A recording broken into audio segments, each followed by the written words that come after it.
गरुड़ दिव्य स्वर्ग के झिलमिलाते विस्तार में भगवान विष्णु के सामने खड़े हैं। उसके सुनहरे पंखों ने ब्रह्मांडीय पृष्ठभूमि पर लंबी लयबद्ध छाया डाली। गरुड़ अपना सिर झुकाता है। उसकी आंखें गहरी जिज्ञासा और गंभीर चिंता से भरी हुई हैं। वह बोलता है। उसकी आवाज विशाल, तारों से भरे शून्य में गड़गड़ाती बिजली की तरह गूंज रही है। भगवान विष्णु सुनते हैं। उनका शांत चेहरा एक हल्की, सुखदायक नीली रोशनी बिखेर रहा है। संरक्षण के स्वामी ने अपने नीचे घूमती हुई अंधेरी निहारिका की ओर इशारा किया। विष्णु अपने वफादार सेवक को प्रेत योनि की भयावह वास्तविकता का खुलासा करते हैं। एक प्रेतवत आकृति धुंध के बीच से तैरती हुई निकलती है, जिसका रूप पारभासी और टिमटिमा रहा है। आत्मा खोखले हाथों के साथ आगे बढ़ती है, अंधेरे में शून्यता को पकड़ने की कोशिश करती है। गरुड़ देखता है। ऐसी शाश्वत कष्टदायक भूख के दृश्य से उसका हृदय भारी हो जाता है। ये बेचैन आत्माएं सांसारिक लोक और अंतिम परलोक के बीच फंसी हुई हैं। वे निरंतर भ्रम की स्थिति में भटकते रहते हैं, अपना रास्ता खोजने में असमर्थ हैं। विष्णु बताते हैं कि उनकी इच्छाएं अधूरी रह गई हैं, जो ठंडी होती बुझती राख की तरह सुलग रही हैं। आत्माएं चिल्लाने की कोशिश करती हैं, लेकिन उनके सूखे, अलौकिक होठों से कोई आवाज नहीं निकलती है। वे जीवित लोगों के साथ संवाद नहीं कर सकते, जो पूरी तरह से अनभिज्ञ होकर उनके पास से गुजर जाते हैं। गरुड़ पूछते हैं कि इन आत्माओं को ऐसे अकेले और दयनीय अस्तित्व के लिए क्यों अभिशप्त किया गया है। विष्णु दूरस्थ पृथ्वी के तल पर अचानक आए एक प्रचंड और हिंसक तूफान की ओर इशारा करते हैं। वह उन जीवनों के बारे में बात करता है जो अचानक, अप्राकृतिक और दुखद मौतों के कारण समय से पहले समाप्त हो गए। गहरी जड़ें जमाए हुए लगाव इन आत्माओं को उस दुनिया से बांधे रखते हैं जिसे वे कभी अपना घर कहते थे। उचित अंतिम संस्कार न होने के कारण वे भौतिक संसार से बंधे रहते हैं। विष्णु पवित्र पिंड दान अनुष्ठान के महत्वपूर्ण महत्व पर जोर देते हैं। श्राद्ध कर्म भटकती और खोई हुई चेतना के लिए एक सेतु का कार्य करते हैं। इन भेंटों के बिना आत्मा परलोक की दहलीज पार नहीं कर सकती है। वे जीवित लोगों से बंधे रहते हैं और अपनी तरसती नजरों से अपने प्रियजनों को देखते रहते हैं। अनसुलझे कर्मों का बोझ उन्हें एक दर्दनाक अंधेरे अधर में खींच लेता है। यमराज, न्याय के देवता, अंतिम निर्णय के द्वार पर धैर्यपूर्वक प्रतीक्षा करते हैं। आत्माएं अनुष्ठान के मार्गदर्शन के बिना उनके दरबार तक पहुंचने में असमर्थ हैं। गरुड़ प्रकाश की एक झलक देखता है। जैसे ही एक आत्मा को अंततः अपना रास्ता मिल जाता है, रोशनी तेजी से फीकी पड़ जाती है, जिससे बाकी लोग ठंडी, चुभती परछाइयों में रह जाते हैं। विष्णु बताते हैं कि दुखों का चक्र नश्वर उपेक्षा से प्रेरित है। जीवित लोग अक्सर अपने दिवंगत पूर्वजों के प्रति अपने कर्तव्य को भूल जाते हैं। यह विस्मृति मृतकों को अनंत प्रतीक्षा की स्थिति में फंसा देती है। गरुड़ करीब झुकता है और आत्माओं के चेहरों पर अंकित पीड़ा को देखता है। वह उनकी आंखों में मानवीय लालच और दुख का प्रतिबिंब देखता है। विष्णु उसे याद दिलाते हैं कि मृत्यु अंत नहीं, बल्कि एक परिवर्तन है। जब आत्मा पर अधूरे सांसारिक कार्यों का बोझ होता है, तो वह बहुत भारी महसूस करती है। गरुड़ पूछता है कि क्या उन लोगों के लिए कोई आशा है, जो पहले से ही अधर में खो गए हैं। विष्णु मुस्कुराते हैं, जो असीम करुणा और प्राचीन, गुप्त ज्ञान का संकेत है। वह समझाते हैं कि प्रार्थना और स्मरण अभी भी सबसे गहरी गहराइयों तक पहुंच सकते हैं। इन आत्माओं को उनकी जंजीरों से मुक्त करने की चाबी जीवित लोगों के पास है। अनुष्ठान एक प्रकाश स्तंभ के रूप में कार्य करते हैं, जो भ्रम की घनी धुंध को चीर देते हैं। आत्मा अपने प्रियजनों की पुकार को पहचानती है और जागने लगती है। गरुड़ देखता है कि कैसे एक आत्मा अपना भारी काला कफन उतारने लगती है। यह संक्रमण नाजुक है, जिसके लिए जीवित परिवार के केंद्रित इरादे की आवश्यकता है। विष्णु सच्ची भक्ति के प्रत्येक कार्य के साथ ब्रह्मांडीय संतुलन को बदलते हुए देखते हैं। दिवंगत लोगों का सम्मान करने का महत्व महान गरुड़ के लिए स्पष्ट हो जाता है। यह प्रेम का एक ऐसा कर्तव्य है जो नश्वरता की बाधा को पार कर जाता है। गरुड़ चक्र की गंभीरता और शांति की आवश्यकता को समझते हैं। आकाशीय संवाद जारी है, जो जीवन और मृत्यु के ताने बाने को बुन रहा है। विष्णु फिर से इशारा करते हैं और निहारिका हल्की गर्माहट के साथ चमकने लगती है। आत्माओं को प्रभु के दिव्य प्रकाश में राहत का एक क्षण मिलता है। उन्हें भुलाया नहीं गया है। उनकी गहरी और निरंतर उलझन की स्थिति में भी गरुड़ ब्रह्मांड की विशाल योजना में अपने अस्तित्व का भार महसूस करता है। वह इस ज्ञान को ब्रह्मांड के कोने कोने तक ले जाने की तैयारी करता है।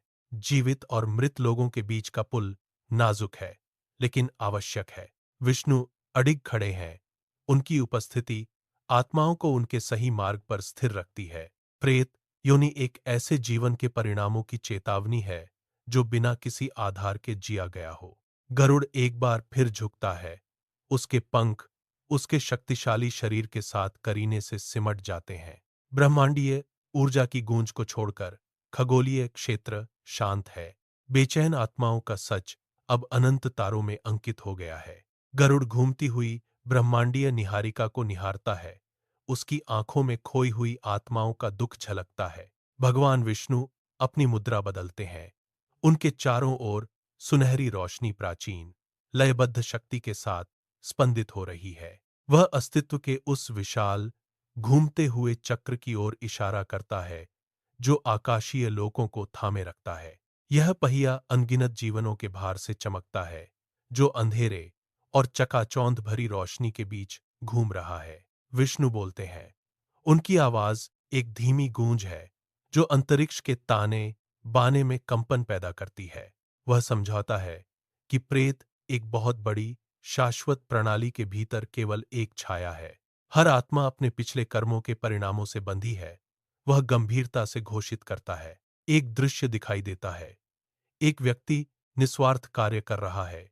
उसकी आभा सुनहरी गर्माहट के साथ चमक रही है। एक और दृश्य सामने आता है।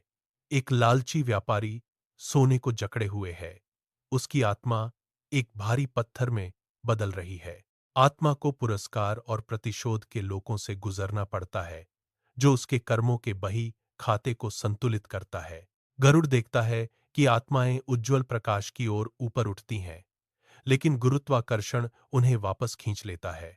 पुनर्जन्म का चक्र एक निरंतर ज्वार है, जो आत्माओं को वापस नश्वर संसार में खींच लाता है। विष्णु इशारा करते हैं और पहिया धीमा हो जाता है, जिससे घूमती हुई तीलियों के पीछे छिपा अंतिम लक्ष्य दिखाई देने लगता है। मोक्ष यानी मुक्ति। ब्रह्मांड के केंद्र में एक दूरस्थ अप्राप्य तारे की तरह चमकता है। गरुड़ अपना सिर झुकाता है और आगे की अनंत यात्रा के भारी बोझ को महसूस करता है, जो सभी के लिए है। एक आत्मा इतनी शक्तिशाली, प्राचीन और कठोर रचना से कभी मुक्त कैसे हो सकती है? विष्णु मुस्कुराते हैं। एक गहरी करुणा का भाव उनके दिव्य, शाश्वत मुखमंडल को कोमल बना देता है। वह गुप्त रास्ते का खुलासा करता है, जो ब्रह्मांड की टेपेस्ट्री में बुना हुआ एक छिपा हुआ दरवाजा है। यह मार्ग भक्ति है, दिव्य स्रोत के प्रति शुद्ध, निष्कलंक समर्पण का मार्ग। यह केवल अनुष्ठानों में ही नहीं, बल्कि हृदय के शांत कक्षों में पाया जाता है।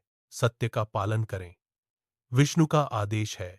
इसे हर विचार और कार्य के लिए दिशा सूचक यंत्र बनने दें। निस्वार्थ सेवा का अभ्यास करें। दूसरों से पुरस्कार या मान्यता की अपेक्षा किए बिना दान दें। अहंकार को नियंत्रित करें। वह छोटी, शोर मचाने वाली आवाज जो एक विशाल, शांत ब्रह्मांड में महत्व की मांग करती है। सांसारिक लालच से दूर रहें, क्योंकि भौतिक वस्तुएं केवल लंगर की तरह हैं जो आत्मा को ऊपर उठने से रोकती हैं। गरुड़ ध्यानपूर्वक सुनता है। उसके पंख परिवर्तन की खगोलीय हवाओं के विरुद्ध सिमटे हुए हैं। भक्ति का मार्ग जन्म और मृत्यु के अशांत जल पर एक सेतु है। इस पथ पर चलकर एक आत्मा स्वर्ग और नर्क के द्वैत से पूरी तरह ऊपर उठ जाती है।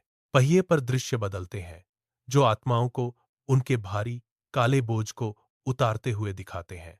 वे हल्के, पारभासी और अंततः पारदर्शी हो जाते हैं और दिव्य आभा में विलीन हो जाते हैं। मृत्यु अंत नहीं है, बल्कि एक विशाल, कभी न समाप्त होने वाली ब्रह्मांडीय यात्रा में एक संक्रमण है। जिन्होंने अपने स्वयं के स्वभाव पर विजय प्राप्त कर ली है, उनके लिए यह एक द्वार है, दीवार नहीं। धार्मिक जीवन एक कुंजी के रूप में कार्य करता है, जो आत्मा को कसकर बांधने वाली जंजीरों को खोल देता है। अटूट भक्ति ईंधन के रूप में कार्य करती है, जो आत्मा को उसके अंतिम, सच्चे गंतव्य की ओर ले जाती है। आत्मा अपनी सांसारिक सीमाओं को त्याग देती है और भूख तथा भ्रम को पीछे छोड़ देती है। गरुड़ आत्माओं को ऊपर उठते हुए देखता है, जो अब बेचैन नहीं, बल्कि शांत और शांति से भरी हुई हैं। वे दिव्य में विलीन हो जाते हैं और ऐसी एकता पाते हैं जो सभी मानवीय समझ और तर्क से परे है। चक्र रुक जाता है, पहिया शांत हो जाता है, जैसे ही ब्रह्मांड पर सत्य स्थापित हो जाता है। कर्म का बोझ हट गया है और उसकी जगह शाश्वत आत्मा की मुक्ति ने ले ली है। गरुड़ को अपने स्वयं के प्राचीन, सतर्क मन पर गहरी स्पष्टता का अनुभव होता है। प्रेत की पीड़ा केवल प्रेम की आवश्यकता का एक सबक है। विष्णु ने अपना हाथ आगे बढ़ाया और प्रकाश की एक बूंद पृथ्वी की ओर गिर गई। यह हर आत्मा के लिए अंततः अपने घर का रास्ता खोजने की क्षमता का प्रतिनिधित्व करता है। आकाशीय संवाद समाप्त होता है और अपने पीछे केवल ब्रह्मांड की गूंज छोड़ जाता है। गरुड़ प्रस्थान करने की तैयारी करता है। उसका उद्देश्य अब प्रकट हुए महान ब्रह्मांडीय सत्य के अनुरूप है।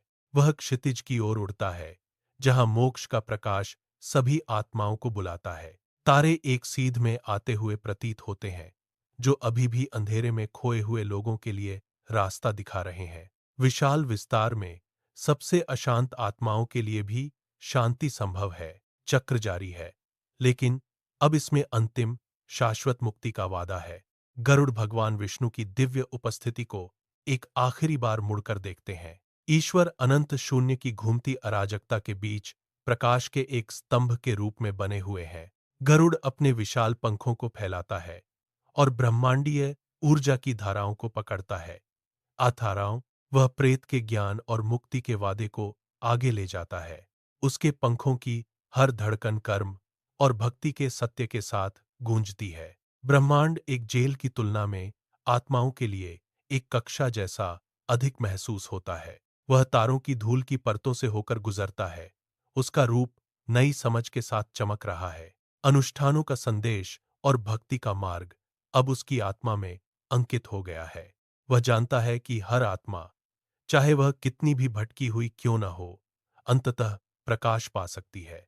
सफर लंबा है, लेकिन वफादार दिल के लिए मंजिल निश्चित है।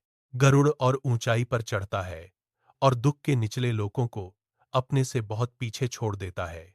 ब्रह्मांडीय सत्य चमकता है, जो हर भटकती आत्मा के लिए घर का रास्ता रोशन करता है।